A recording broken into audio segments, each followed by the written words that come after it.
My name is Chris Gabriel, and I'm a whale biologist at Glacier Bay National Park, and I monitor underwater sound and work for the humpback whale population monitoring program.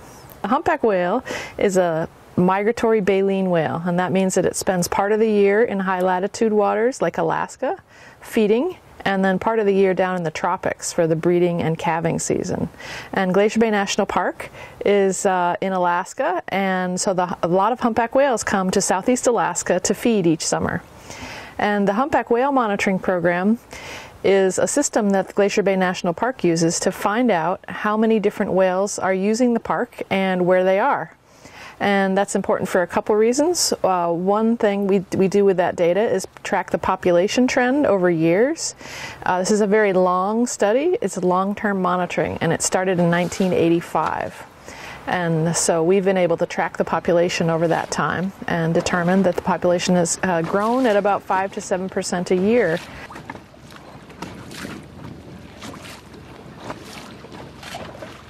Well, fortunately for us, the whale tails are like a fingerprint. They're unique individual markings, and so we can tell every single whale from every other whale just by taking a photo of the underside of the tail when they show their tail when they're diving.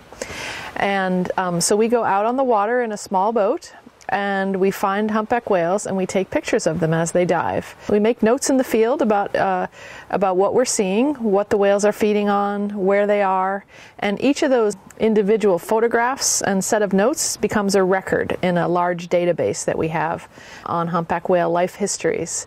And because the whales come back here year after year after year, we have histories of whales that have spent every year of their life so far coming to Glacier Bay in the summer. So Glacier Bay is a really important habitat for whales, and I think it's wonderful that the Park Service is taking such good care of that resource as well as documenting it and tracking it over time. And then these little flakes are whale skin. So we have a really cool way of passively collecting a whale DNA, and that happens when a whale breaches.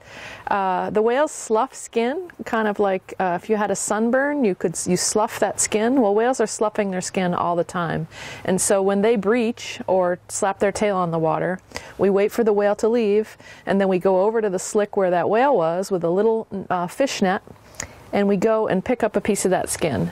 And that skin is a gold mine of information. You can find out the genetic, basically we get a DNA fingerprint of that animal, but you can also find out more about what the animal has been eating. You can find a little bit about hormone levels. You can find all sorts of things from that piece of tissue.